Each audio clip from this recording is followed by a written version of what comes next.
তো model of economic geography, model মানে কি? মডেল মানে আমরা যদি দেখি যে প্রথমে জিওগ্রাফিতে একটা হাইপোথিসিস বলে কথা আছে।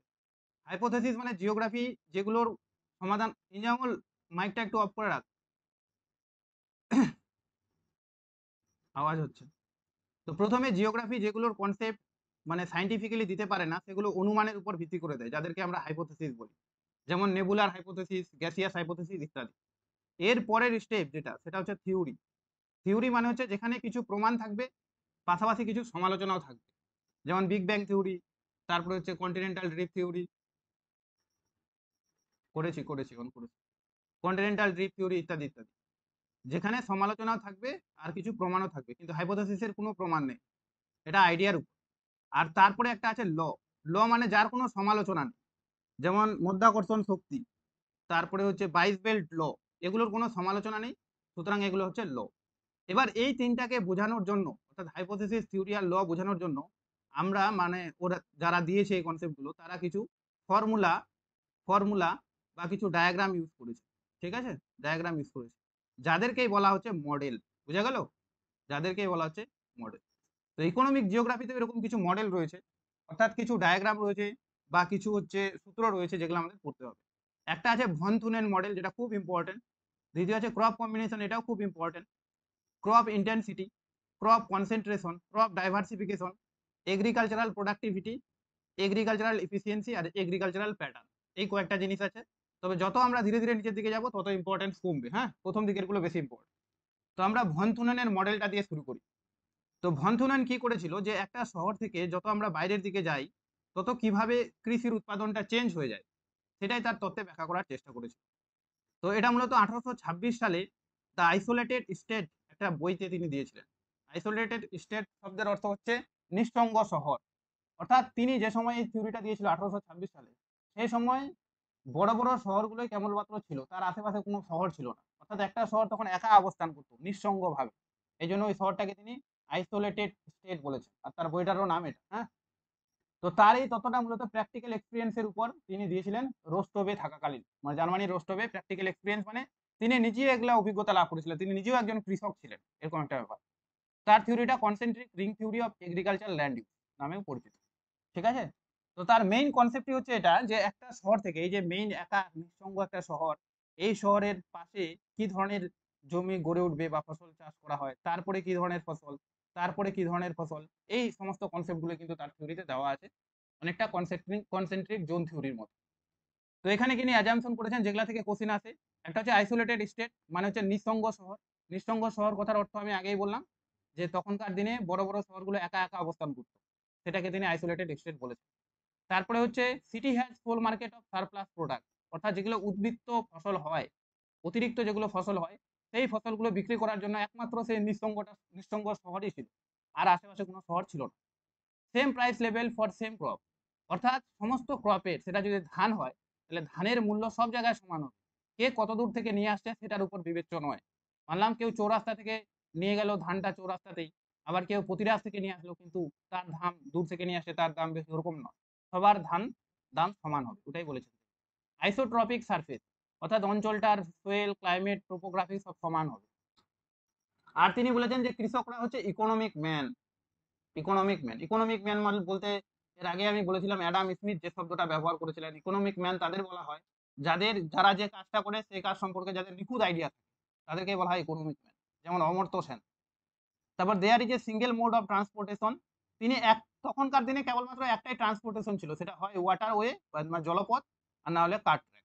ঠিক আছে, তো এটা মনে রাখতে হবে যে কোন কয়টি কি বলে যে মোড অফ ট্রান্সপোর্টের কথা বলেছিলেন, তো একটা ওয়াটার ওয়ে। ঠিক আছে, আর তারপরে হচ্ছে town exist at the centre of the agricultural region which has no counter magnet. অর্থাৎ এই যে টাউনটা আছে, টাউনটা একদম সেন্টারে অবস্থান করে এগ্রিকালচারাল ফিল্ডে, একদম সেন্টার, আর এর কোনো কাউন্টার ম্যাগনেট নেই। কাউন্টার ম্যাগনেট বলতে, যদি এখানে বিক্রি না হলো, বিক্রি হলো ওখানে, নাহলে আমরা অন্য জায়গায় বিক্রি করবো, ওরকম কোনো চান্স নেই। একমাত্র মার্কেট থাকে, ওখানেই বিক্রি করতে হবে। তো এরকম কিছু কিছু অনুমান তিনি করেছিলেন, যেগুলা থেকে কোশ্চেন কিন্তু আসে অনেক সময়। তারপরে মেইন অবজেক্টিভ কি, তার উদ্দেশ্য, আসল উদ্দেশ্য কি ছিল, যে একটা নিঃসঙ্গ শহরের চারপাশে জমির ব্যবহার কিভাবে বদলায় তা ব্যাখ্যা করা। ঠিক আছে, অর্থাৎ একটা শহর থেকে যত দূরে আমরা যাই, তত দেখবো যে জমির ব্যবহারটা ধীরে ধীরে চেঞ্জ হয়ে যাচ্ছে। তো সেই চেঞ্জটা বোঝানোই হচ্ছে তার থিওরির মেইন উদ্দেশ্য। তো তিনি মূলত ৩টা কনসেপ্টের উপর ভিত্তি করে, একটা হচ্ছে ইকোনমিক রেন্ট, একটা হচ্ছে লোকেশনাল রেন্ট, আর একটা হচ্ছে relation between distance and crop intensity. এই ৩টার উপর তার থিওরিটা উপস্থাপন করেছেন। তো ইকোনমিক রেন্ট মানে কি? ইকোনমিক রেন্ট মানে এটা যদি শহর হয়, মানলাম এটা শহর, মেইন টাউন। তো মেইন টাউন থেকে আমরা যত দূরে যাব তত কিন্তু ভাড়ার পরিমাণটা বাড়বে। এরকম করে বাড়তে থাকবে, বাড়তে থাকবে। তখন একটা জায়গা আছে, এই জায়গাটায়, এই জায়গায় যদি আমরা কোনো ফসল উৎপাদন করি, দেখা যাবে যে এত ভাড়া লেগে যাচ্ছে যে আমি যদি ওই জায়গায় থেকে এই মেইন বাজার থেকে বীজ বা সার নিয়ে গিয়ে এই জায়গায় চাষ করি, তারপর বিক্রি করি, তাহলে আমাকে লসে বিক্রি করতে হবে। তো ইকোনমিক রেন্ট মানে তিনি এটাই বোঝানোর চেষ্টা করেছেন। ঠিক আছে? আরেকটা আছে লোকেশনাল রেন্ট। লোকেশনাল রেন্ট মানে কি? এই যে শহরটা আছে, তো শহরের আশেপাশে জমির দাম সবথেকে বেশি হবে। এবং যত আমরা শহর থেকে দূরে যাব তত কিন্তু জমির দাম ধীরে ধীরে কমতে থাকবে। তো এই দুটা কনসেপ্ট। আর লাস্টে একটা কনসেপ্ট ছিল ডিসট্যান্স, অর্থাৎ দূরত্ব যত বাড়বে ক্রপের ইন্টেন্সিটি কিন্তু তত বাড়বে। ঠিক আছে? সরি, তত কমবে। তো এই জিনিসটার উপর কিন্তু তিনি ব্যাখ্যা করেছেন। কেন কমবে? কারণ ওই যে সার ফার কিছু নিয়ে যেতে পারবে না। এই তো ইকোনমিক রেন্ট, লোকেশনাল রেন্ট আর হচ্ছে এই দুটার মধ্যে সম্পর্ক। এই ৩টার উপর ভিত্তি করে তিনি তার থিওরিটা দিয়েছেন। এবার মেইন যেটা মনে রাখতে হবে সেটা হচ্ছে কোন জোনে তিনি কিসের কথা বলেছেন। তো প্রথম যে জোনটা, অর্থাৎ এটা যদি শহর হয়, তো শহর বলতে শহরটাকে কোনো জোনের মধ্যে ফেলেনি।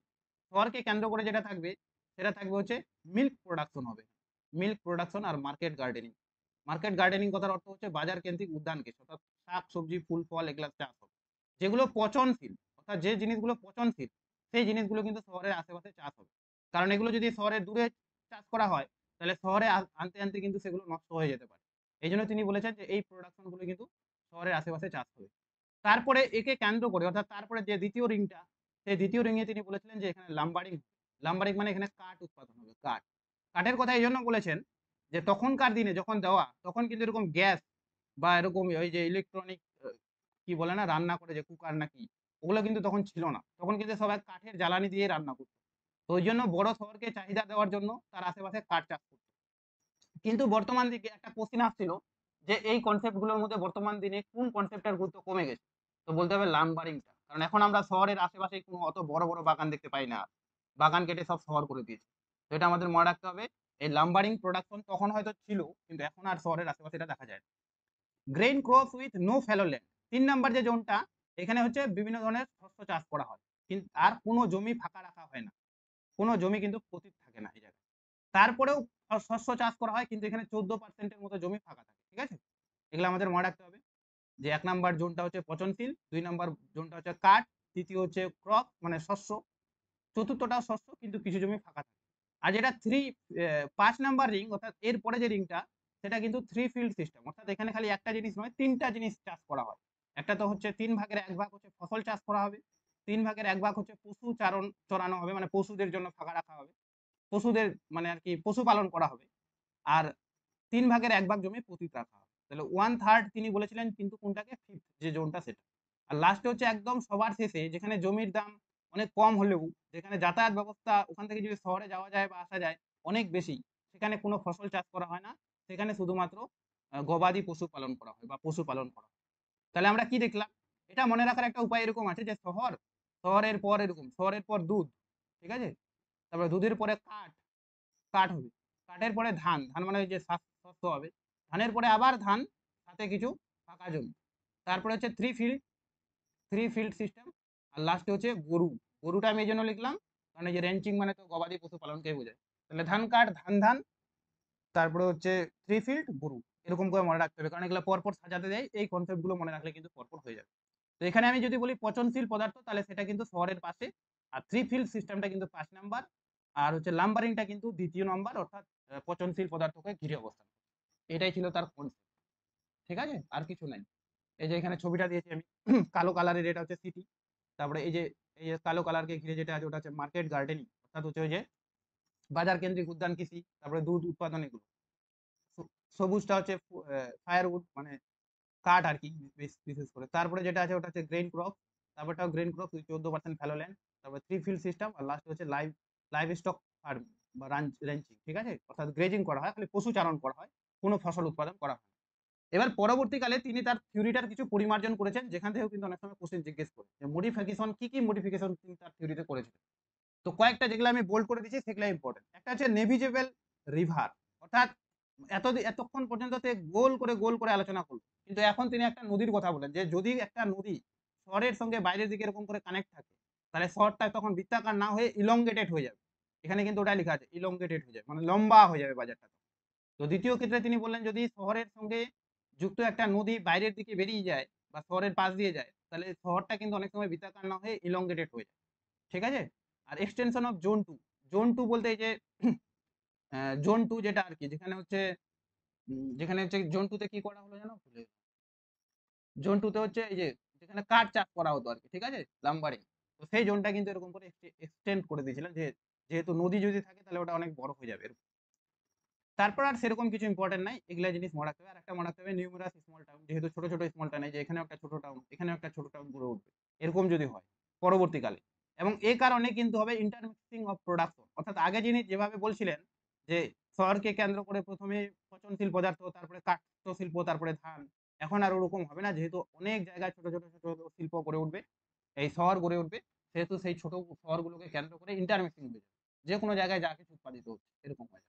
তো নেভিজেবল রিভার ইলংগেশন, তারপরে এক্সটেনশন অফ জোন 2, তারপরে হচ্ছে মাইনর মার্কেটের উৎপত্তি হবে, নিউমারাস স্মল টাউন হবে, আর প্রোডাকশনের হচ্ছে ইন্টারমিক্সিং হয়ে যাবে। এই কয়েকটা জিনিস কিন্তু মনে রাখলে এই থিওরিটা কমপ্লিট হয়ে গেল। তো এইটুকু ছিল এই থিওরিটা। এবার এখানে একটা কোশ্চেন আছে, আমি বাংলায় বলে দিচ্ছি কোশ্চেনটা বলেছে এরকম যে নিচে কয়েকটা স্টেটমেন্ট দেওয়া আছে, এই স্টেটমেন্টগুলোর মধ্যে কোনটা ভুল আছে যে নট কারেক্ট, কোনটা ভুল আছে। তো আমরা দেখি, প্রথমটা বলেছে his idea were based on Weber concept of economic rate, বলছে ওয়েভারের ইকোনমিক কনসেপ্টের উপর কিন্তু তার থিওরিটা নেওয়া। তো ওয়েভার কোনোদিন ইকোনমিক রেন্ট সম্পর্কে কোনো আইডিয়া দেয়নি, ঠিক আছে, ওয়েভারের থিওরি আমরা পড়ি যখন, তখন ইকোনমিক রেন্ট বলে তিনি কোনো শব্দ ব্যবহার করেন, তাহলে এটা তো ভুল আছে। ইকোনমিক রেন্ট কথাটা তারই দেওয়া, বা তিনি অন্য কারোর কাছে নিয়েছেন, ওয়েভারের কাছ থেকে নেন। Navigable river irrigation facilities do not have any impact on economic concentric land use, বলেছে নেভিজেবল যে রিভারটা, সেই রিভারটা বৃত্তাকার করে যে বলয়গুলো গড়ে উঠছিল সেগুলোকে কোনো প্রভাবিত করে না। তাই কি প্রভাবিত তো করে, প্রভাবিত করার জন্যই তো পরবর্তীকালে তিনি বললেন যে লম্বভাবে গড়ে উঠবে, বৃত্তাকারে নয়, তাহলে এটাও ভুল আছে। হ্যাঁ, in real life farmers are always economic and rational in decision making, বলছে বাস্তব লাইফে ফার্মাররা সবসময় ইকোনমিক মানে বিশেষজ্ঞ হয়, এবং রেশনাল মানে হচ্ছে ওই সব ভালো বুঝে, কিন্তু আমরা বাস্তবে কি দেখি, ফার্মাররাই সব থেকে পড়াশোনা কম করে, এটাও ভুল আছে, এবিসি তিনটাই ভুল আছে। ডি নাম্বারটা কি বললো, firewood and timber production zone has lost it's valley today, অর্থাৎ যেটা তিনি বলেছিলেন যে ওই বনজ সম্পদ যে উৎপাদন হয় দ্বিতীয় জোনটাতে, সেটা বর্তমানে তার ভ্যালিড হারিয়ে ফেলেছে। আমি একটু আগে বললাম না এর ভ্যালিডিটি হারিয়ে গেছে, এখন আর শহর থেকে কিছু পাশেই বন জঙ্গল ওরকম শহরে সহজে দেখা যায়, তাহলে এটা একমাত্র ঠিক আছে, বাকি উপরে তিনটাই ভুল আছে। আর লাস্টে কি বলেছে, isotropic surface are universal in Asia, বলেছে ভারতবর্ষের সব এশিয়া মহাদেশের সব জায়গায় সমান আইসোট্রপিক সারফেস আছে, অর্থাৎ সব জায়গায় সমতল বা সব জায়গায় পাহাড় একই রকম ভূমিরূপ, তো এটা তো কোনোদিন হবেই না। তাহলে এ বি সি আর ই চারটা কিন্তু কি হবে, ভুল হবে, তাহলে ডি নাম্বারটা বা 4 নাম্বারটা রাইট। ঠিক আছে। তারপরে এখানে বলেছে ভনথুনের মডেল অনুযায়ী বাজারের সবচেয়ে কাছের কৃষি অঞ্চল কোনটি, বাজারের কাছে কোনটা গড়ে উঠবে, তাহলে কোনটা গড়ে উঠবে, দুধ অঞ্চল হবে। ঠিক আছে। তারপরে এই কোশ্চেনটা পরীক্ষা আসে অনেক সময়, আইসোলেটেড স্টেট গ্রন্থটা কার লেখা, কেউ কিছু বললো নাকি, ভনথুনেন হবে। ঠিক আছে। তো ব্যাস এই কনসেপ্টটা গেল, এটা বুঝা গেল এতদূর পর্যন্ত, কারোর সমস্যা কোনো, সোজা আছে এগুলো, যখন আরো পড়বে নিজে নিজে তখন আরো ভালো। খালি ওই যে জোনটা আছে, ওই জোনটাকে একবার ভালো করে বুঝে নিতে হবে, আর তিনি যখন মডিফিকেশন বলেছিলেন তখন কি কি করেছিলেন ওটা, আর কি বইয়ে এটা থিওরি দিয়েছিলেন, এটা এই কয়েকটা জিনিস জানলেই হবে।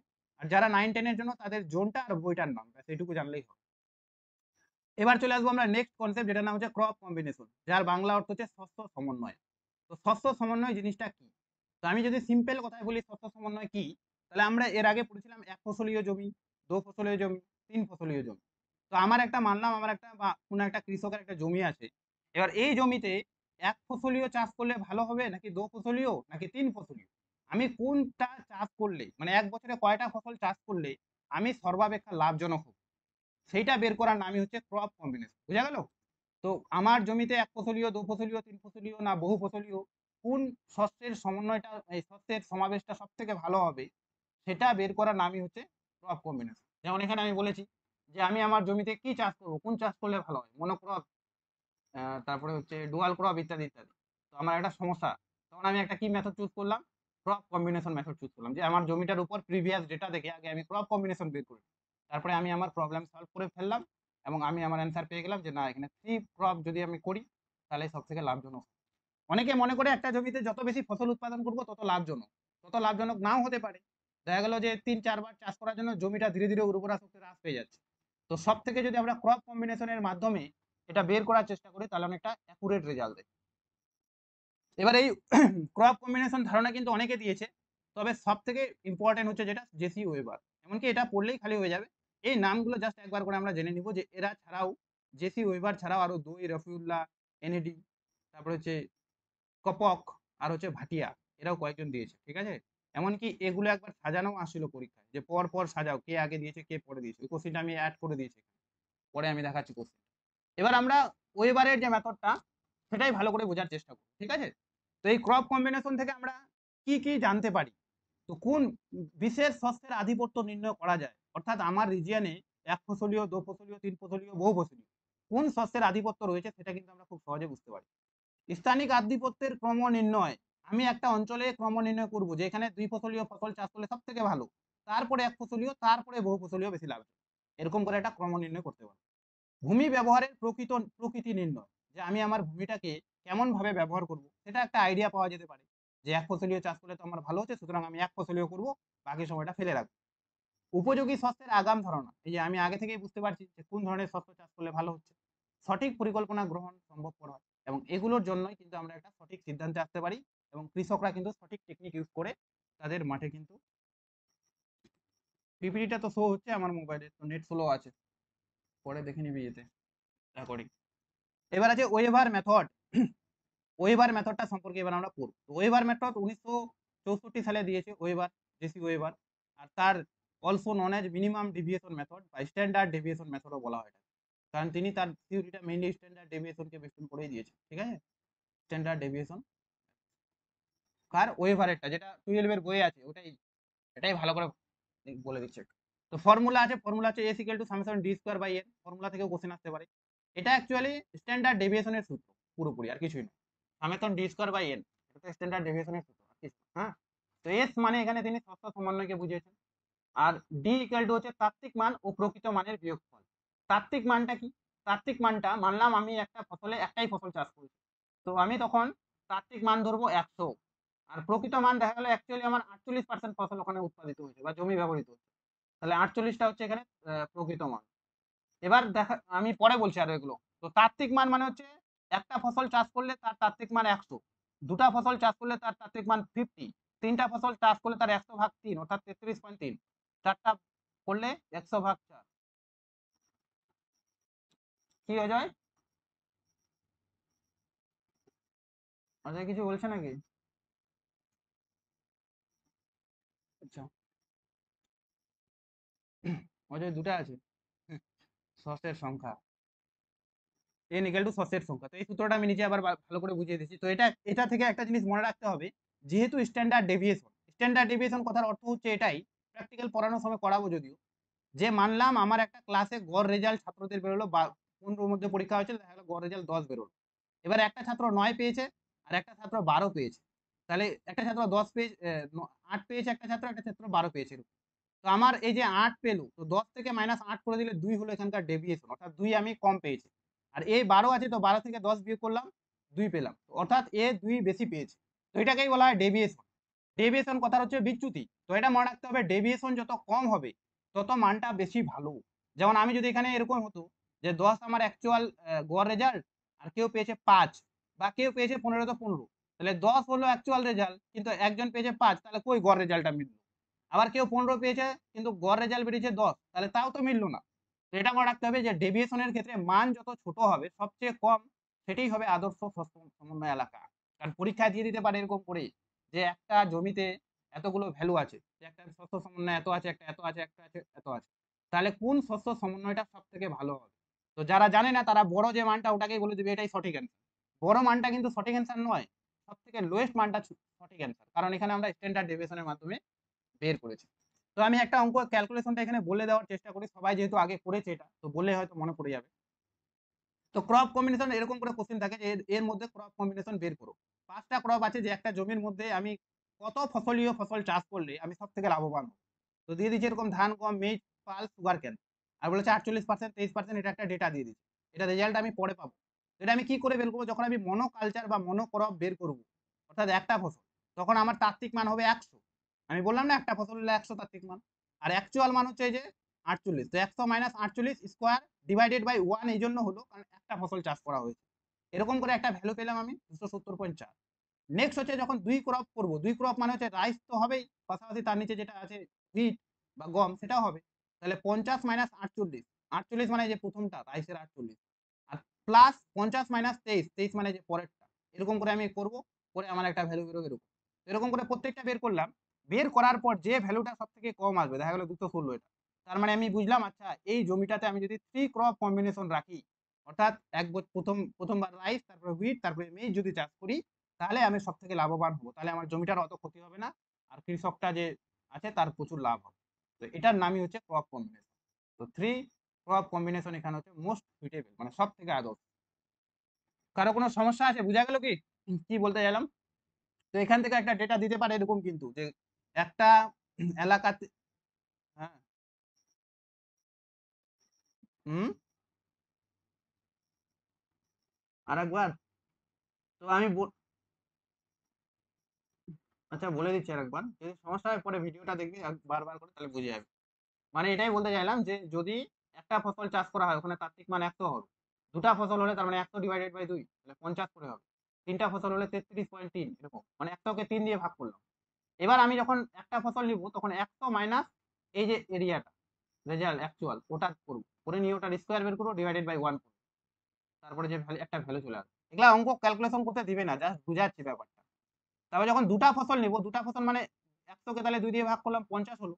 তো 50 মাইনাস 48 স্কোয়ার প্লাস 50 মাইনাস 23, 23 মানে এই পরেরটা নিয়েছি। এভাবে আমরা বের করব। হ্যাঁ, যদি না বোঝা যায় তাহলে একটু বইটা দেখে নিবে, তাহলে বোঝা যাবে। হ্যাঁ, সোজা জিনিস আছে, এগুলো দিবে না, অঙ্ক টঙ্ক দেয় নাকি মাথা খারাপ। কিন্তু এই ভ্যালু গুলো দিয়ে অনেক সময় দিতে পারে কনফিউশন করানোর জন্য। যারা জানে না ওরা বলবে যে হ্যাঁ বড়টাই সব থেকে ভালো, কিন্তু বড়টা সব থেকে ভালো নয় কিন্তু। এবার ওগুলো ছাড়াও আরো কিছু কিছু মেথড আছে, যেমন জেসি ওয়েবারটা আমি এখানে বলে দিলাম। তো জেসি ওয়েবারে এটা higher the value lower the combination, যত ভ্যালু বেশি হবে তত সেটা খারাপ কম্বিনেশন, ঠিক আছে, এন্ড ভাইস ভার্সা, এবং এটা উল্টো হবে। তো দই কি করেছে, দইটা হচ্ছে modified of Weber method, Weber মেথডটাকে মডিফাই করেছে। এ summation D square by N, এর এনটাকে নেয়নি, এনটাকে ক্রপ করে দিয়েছে, এবং এ ওয়ান সিট টেবিল তৈরি করেছে, একটা টেবিল তৈরি করেছে। তাহলে এরকম অনেক সময় পরীক্ষা আসে যে ক্রপ কম্বিনেশনের ক্ষেত্রে কে ওয়ান সিট টেবিল তৈরি করেছিল, তাহলে দই।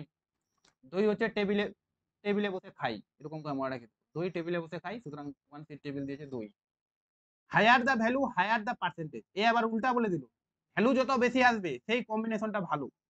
এর লজিক আবার আলাদা, ঠিক আছে, কারণ এ তো স্ট্যান্ডার্ড ডেভিয়েশন ওরকম করেনি, ডিভাইডেড বাই এন তো করেনি। তারপরে এনইডি এগুলা খালি মনে রাখতে হবে। এখান থেকে একটা কোশ্চেন আসছিল যে এই সূত্রটা কার দেওয়া, তো এটা এনইডি দেওয়ার জন্য আমি দিয়ে দিচ্ছি অ্যাড করে। রফিউল্লাহর এই ফর্মুলাটা একটু মনে রাখতে হবে, পি যদি থাকে পিএন, তাহলে ওটা রফিউল্লাহর টেবিল। আর ম্যাক্সিমাম পজিটিভ ডেভিয়েশন মেথড নামে পরিচিত এটা। আর যতগুলো মেথড আছে ক্রপ কম্বিনেশনের সব থেকে অ্যাকুরেট মেথড হচ্ছে এটা। এগুলো আমি এত ডিসক্রাইব বর্ণনা করলাম না, জাস্ট একবার করে দেখে চলে যেতে হবে। 12 এর ক্ষেত্রে এগুলো অত নাও দিতে পারে। তারপর কপক আছে 1964 সালে দিয়েছিল, আর ভাটিয়া নামে আরেকজন আছে তিনিও দিয়েছিলেন, তার সালটা আমার জানা নেই। যেমন এখানে একটা কোশ্চেন আসছিল 2019-এ, যে arrange the following method of delineating crop combination region in order to appearance, অর্থাৎ কে প্রথম দিয়েছে কে পরে দিয়েছে সেই হিসাবে সাজা। দুই method, Rafiullah method, Weber method, Coppock method. এর মধ্যে সব থেকে আগে দিয়েছে ওয়েবার, এটা আমাদের জানা উচিত। ওয়েবার সবার আগে দিয়েছে 1954 সালে। তারপরে বি নাম্বারটা হবে, বি মানে হচ্ছে রফিউল্লাহ মেথড দিয়েছে, ঠিক আছে, 1956 সালে। তারপরে এ নাম্বারটা 2 1959 সালে। আর লাস্টের ডি নাম্বারটা হচ্ছে 1964 সালে, সেটা হচ্ছে কপক।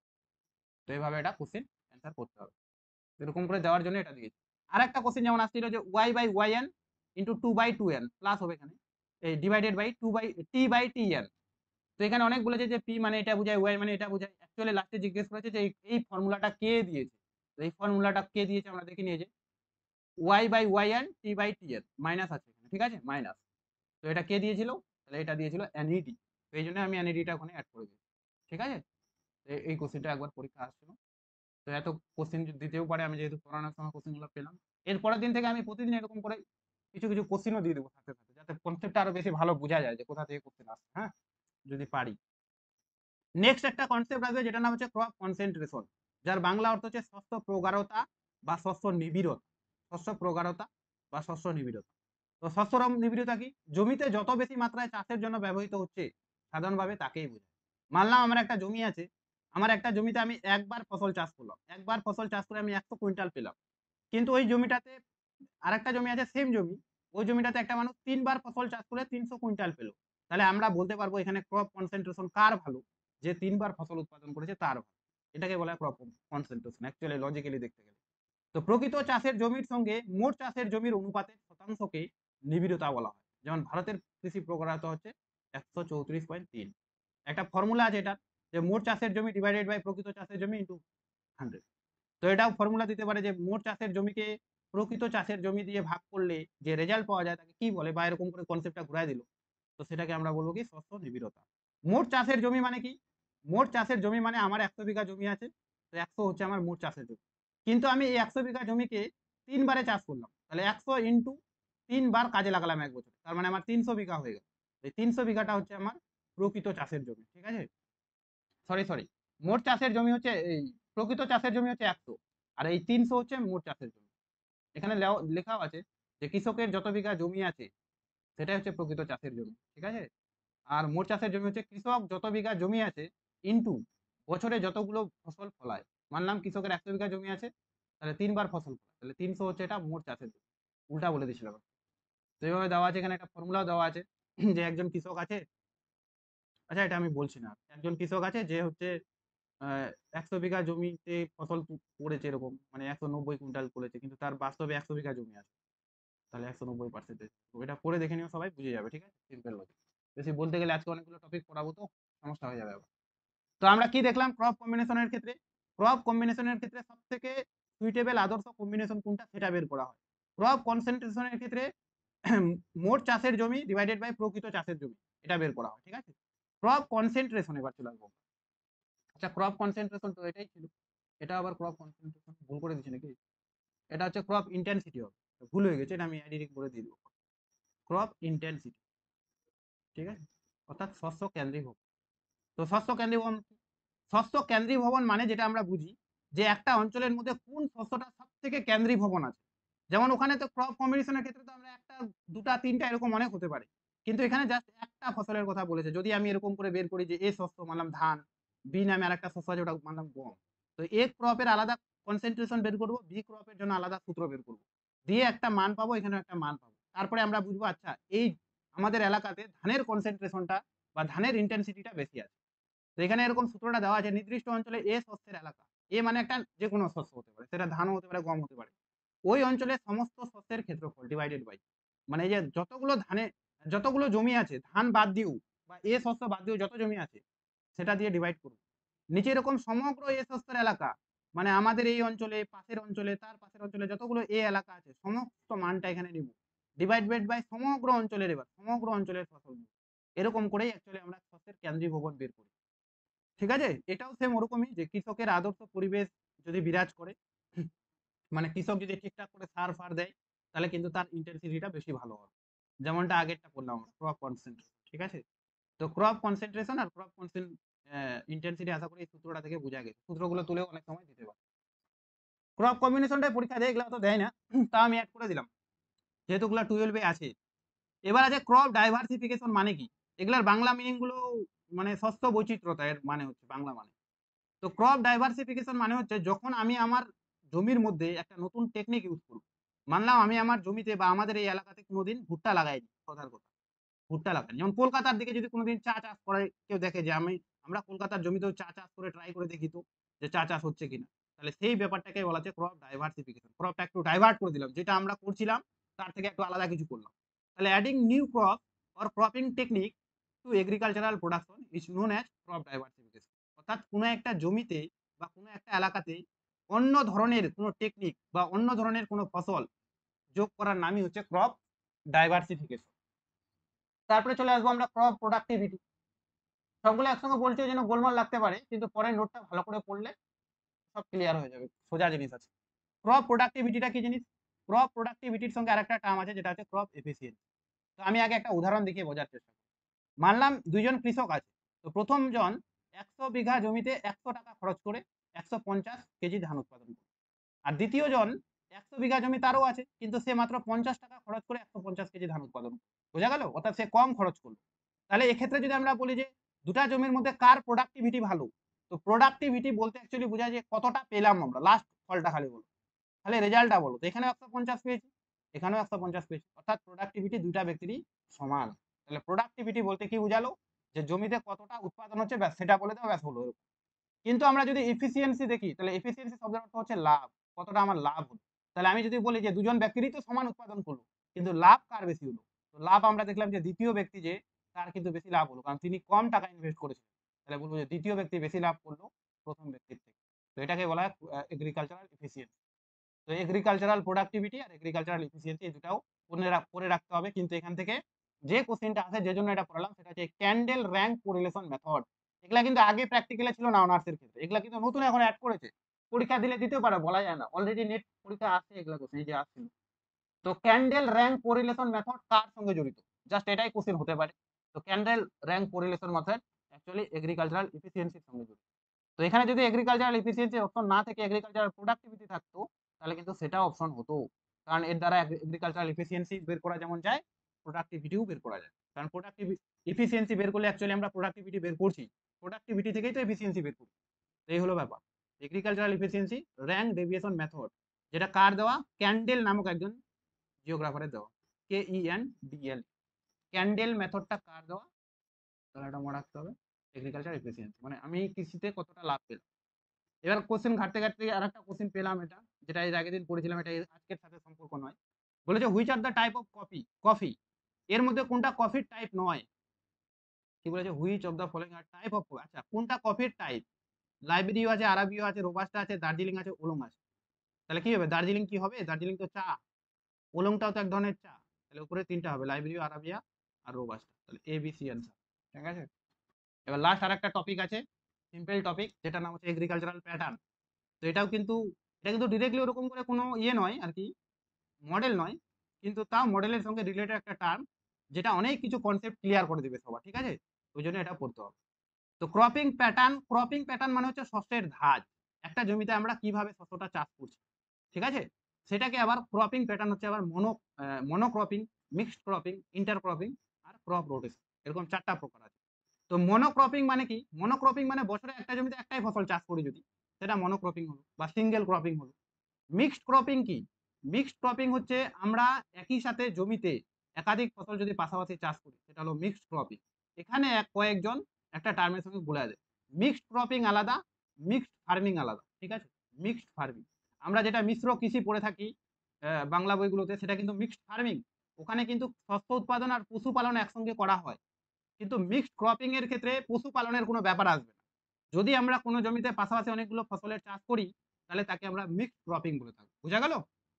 এবার আরেকটা কনসেপ্ট আছে ইন্টার ক্রপিং। তো ইন্টার ক্রপিংটাও সেম জিনিস, যদি আমরা সেম সময়ে সেম জমিতে একাধিক আলাদা আলাদা ফসলের চাষ করি, তখন তাকে বলা হয় ইন্টার ক্রপিং। তাহলে দুটার মধ্যে পার্থক্য কোথাও গেল, যে এখানেও আমরা সেম সময়ে সেম জমিতে একই ফসলের পাশাপাশি চাষ করছি। তো দুটার মধ্যে পার্থক্য গেলে এই জায়গাটায়, মিক্সড ক্রপিং মানে হচ্ছে কখনো সিরিয়ালি হবে না, যে এখানে একটা সাদা এখানে একটা কালো এরকম আছে, আবার সাদা কালো এলোমেলো এলোমেলো করে হবে। এরকম ক্রপ ক্রপ মানলাম, এটা ধান ধান ধান পরপর লাগালাম, তবে আলু আলু আলু পরপর লাগালাম, এরকম করে মিক্সড ক্রপিং হবে না।